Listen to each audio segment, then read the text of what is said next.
Assalamualaikum warahmatullahi wabarakatuh. Halo anak-anakku yang solih dan solihah. Bertemu lagi dengan Bapak Ibu Guru dari kelas 6. Pada pagi hari ini, Bu Guru akan menyampaikan pembelajaran tema 1, yaitu Selamatkan Makhluk Hidup. Subtema 1, pembelajaran 1 dan 2. Selamat menyimak. Perhatikan gambar berikut. Apa sajakah manfaat tumbuhan bagi manusia? Anak-anakku, ayo kalian pikir, setelah itu sebutkan apa saja manfaat tumbuhan bagi kehidupan manusia. Yap, betul sekali anak-anakku. Manfaat tumbuhan bagi manusia yang pertama adalah tumbuhan itu bermanfaat untuk menyuplai oksigen. Yang kedua, tumbuhan tersebut bisa digunakan sebagai cadangan makanan. Anak-anakku, sekarang coba kalian sebutkan apa manfaat tumbuhan bagi manusia.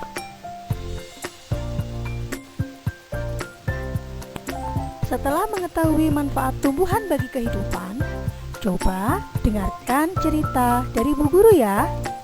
Liburan sekolah telah tiba. Edo mengunjungi pamannya di desa. Dia seorang petani jagung. Edo datang ke rumah pamannya tidak untuk berlibur saja. Edo juga ingin belajar. Ibu Guru memberikan tugas selama liburan. Ibu Guru ingin anak-anak memberikan laporan tentang satu hal yang menarik dan bermanfaat yang dilihat selama liburan. Edo ingin mengetahui tentang tanaman jagung, terutama tentang perkembangbiakannya. Anak-anakku, silakan kalian membaca sendiri bagaimana jagung berkembang biak.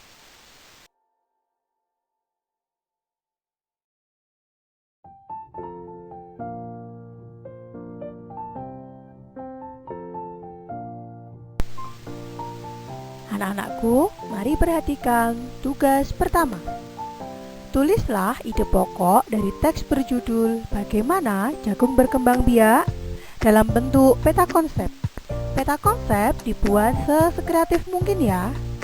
Bisa ditulis atau dikerjakan pada kertas folio atau kertas HVS. Tugas 1 yaitu peta konsep bisa kalian hias sekreatif mungkin. Ayo anak-anakku, siapa yang ingat apa itu ide pokok? Ide pokok adalah gagasan utama atau masalah pokok yang dibahas dalam suatu paragraf. Perhatikan contoh berikut.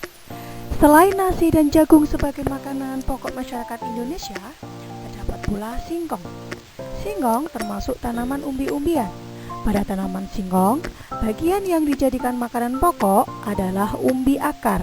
Jadi, kesimpulannya, ide pokok paragraf tersebut adalah singkong sebagai salah satu makanan pokok masyarakat Indonesia.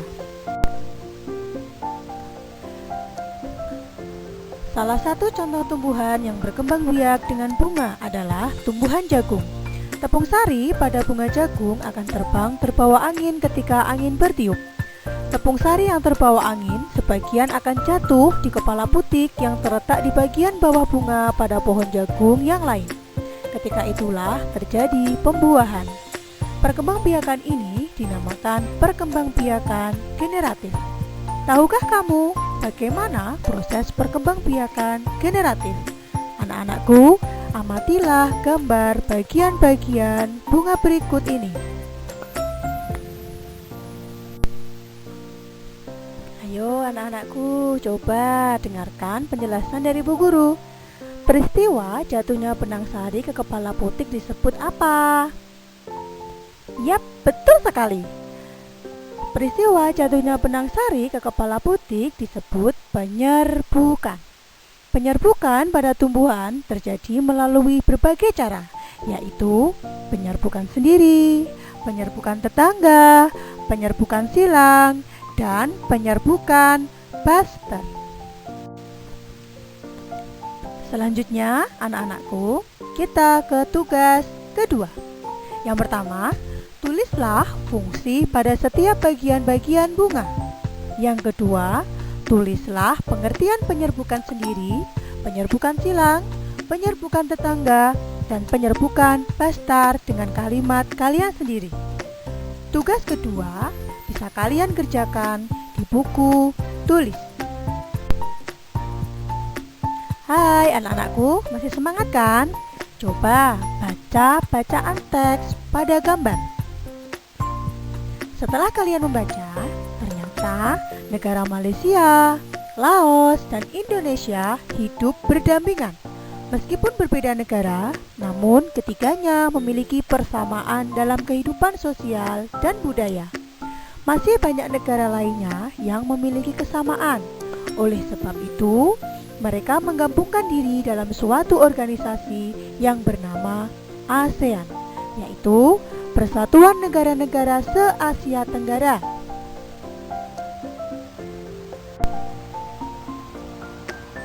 Hai anak-anakku, mari perhatikan gambar peta dari negara-negara di kawasan Asia Tenggara yang terbentuk dalam organisasi ASEAN, Association of Southeast Asia Nations. ASEAN didirikan oleh 5 negara di kawasan negara ASEAN yang diwakili oleh para menteri luar negeri. ASEAN didirikan melalui Deklarasi Bangkok pada tanggal 8 Agustus 1967. Adapun dari Indonesia diwakili oleh Menteri Luar Negeri yang bernama Adam Malik. Malaysia, Tun Abdul Razak, Thailand, Thanat Khoman, Singapura, S. Rajaratnam, dan Filipina, Narcisco Ramos. Adapun negara-negara bagian yang lain yang berhasil bergabung yaitu Brunei Darussalam, Vietnam, Laos dan Myanmar, dan Kamboja. Adapun ibu kota negara-negara di kawasan Asia Tenggara yaitu sebagai berikut.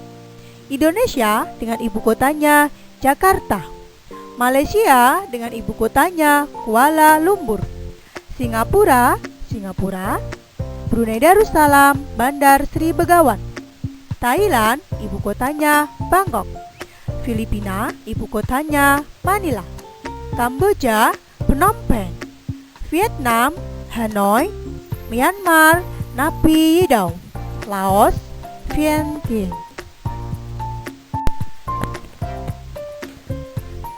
Anak-anakku, masyarakat negara-negara ASEAN memiliki kehidupan sosial budaya yang berbeda serta unik loh. Yang pertama, di situ ada Kampung Anyer dari Brunei Darussalam. Kampung Anyer adalah desa terapung di Brunei Darussalam. Budaya Brunei banyak dipengaruhi oleh ajaran Islam, di mana mayoritas penduduknya adalah orang Melayu. Yang kedua itu adalah dari Malaysia, yaitu patung Dewa Murungga di Malaysia merupakan patung berukuran 42,7 meter. Patung ini terletak di Batu Chavez, gua yang merupakan salah satu kuil Hindu di luar India yang paling populer, yang didedikasikan untuk Dewa Murungga. 3 kaum utama di Malaysia adalah Melayu, Tionghoa, dan India. Anak-anakku, perhatikan gambar ketiga. Budaya Filipina merupakan hasil perpaduan antara budaya Barat dan Timur. Kehidupan budayanya dipengaruhi oleh budaya Melayu, Tionghoa, dan Spanyol. Bahasa Filipina adalah bahasa nasional dengan bahasa Inggris. Adapun bahasa resmi Filipina yaitu Tagalog. Gambar tersebut adalah gambar seorang yang menari, di mana tarian tersebut di Filipina dikenal dengan tarian Tinikling, merupakan tarian masyarakat Filipina. Berikutnya adalah gambar tarian di mana tari tersebut berasal dari Kamboja. Banyak candi di Kamboja terbuat dari batu. Dewa-dewa dari agama Hindu dan Buddha terukir pada tembok. Gambar tersebut adalah merupakan tari Apsara yang lahir pada 2000 tahun lalu. Relief tarian banyak ditemukan di bangunan-bangunan keagamaan di Kamboja. Perhatikan gambar berikutnya. Anak-anakku, di situ ada gambar mengenakan pakaian adat. Berasal dari Myanmar. Myanmar disebut sebagai negara 1000 pagoda. Hal ini disebabkan karena sangat mudah menemukan kuil-kuil suci Buddha. Mayoritas penduduk Myanmar adalah keturunan Tibet. Bahasa yang digunakan adalah bahasa Burma. Pakaian tradisional Myanmar yang disebut longyi mirip sarung Indonesia. Namun kain ini membelit bagian tubuh mereka mulai dari perut hingga betis. Longyi yang berbahan kain katun bukan saja dikenakan pria dewasa, namun juga anak-anak dan wanita. Perhatikan gambar berikut. Permainan dari Vietnam. Permainan menangkap jangkrik dengan mata tertutup adalah permainan tradisional anak Vietnam. Anak yang berada di tengah lingkaran matanya ditutup kain menangkap salah satu teman dan menebak namanya. Perhatikan gambar berikut. Gambar pertama menunjukkan negara Laos. Nama Laos berhubungan dengan penemunya, yaitu Ai Lau. Orang Laos terkenal kesabaran dan kesederhanaannya. Hal ini terkait dengan ajaran agama Buddha yang banyak dianut masyarakatnya.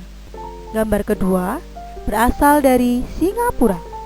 Singapura memiliki lambang negara, yaitu Merlion. Merlion adalah patung berkepala singa dan berbadan ikan. Singapura berasal dari kata Sanskerta yang berarti kota singa. Penduduk Singapura berasal dari Tionghoa, Melayu, India, dan Eropa.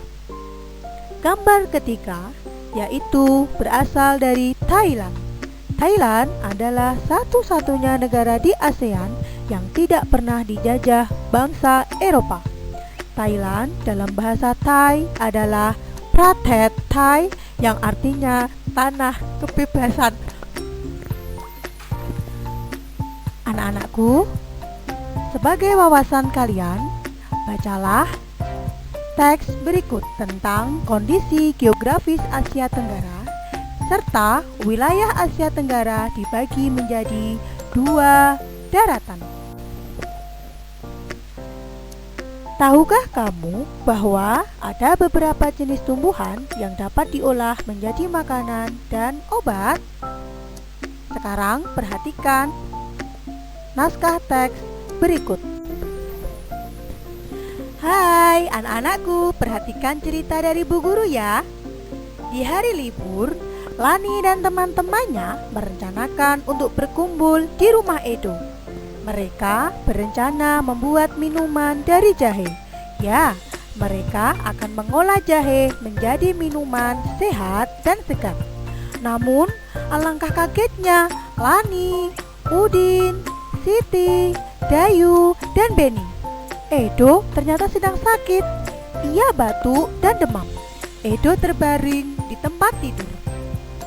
Mereka akhirnya bersepakat membuatkan wedang jahe untuk Edo. Di belakang rumah Edo banyak tanaman jahe. Edo sangat senang. Persahabatan mereka sangat indah. Mereka memiliki latar belakang yang berbeda. Namun, semangat tolong-menolong di antara mereka sangat tinggi. Selanjutnya, anak-anakku, perhatikan tugas ketiga. Yang pertama, tulislah pendapat kalian tentang sikap teman-teman Edo. Yang kedua, tulislah nilai-nilai yang terkandung dalam sila ke-1 Pancasila. Yang ketiga, tulislah nilai-nilai yang terkandung dalam sila ke-2 Pancasila.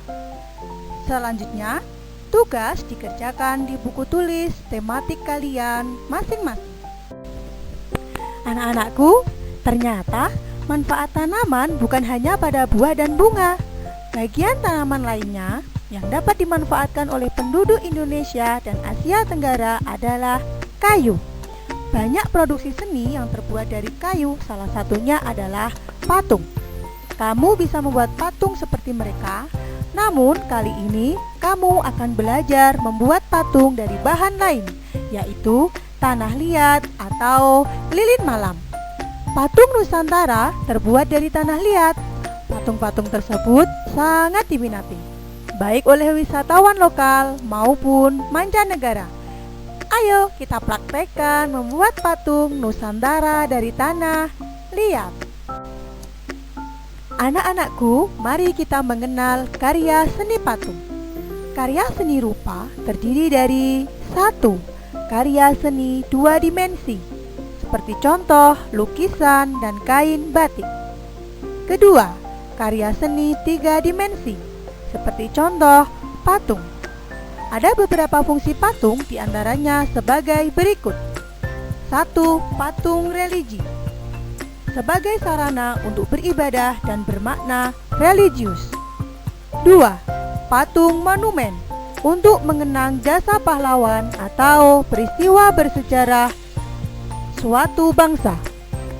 3. Patung arsitektur, berfungsi sebagai pelengkap konstruksi bangunan. 4. Patung dekorasi, sebagai penghias bangunan, taman, atau teman lainnya. 5. Patung seni, hanya untuk dinikmati keindahan bentuknya.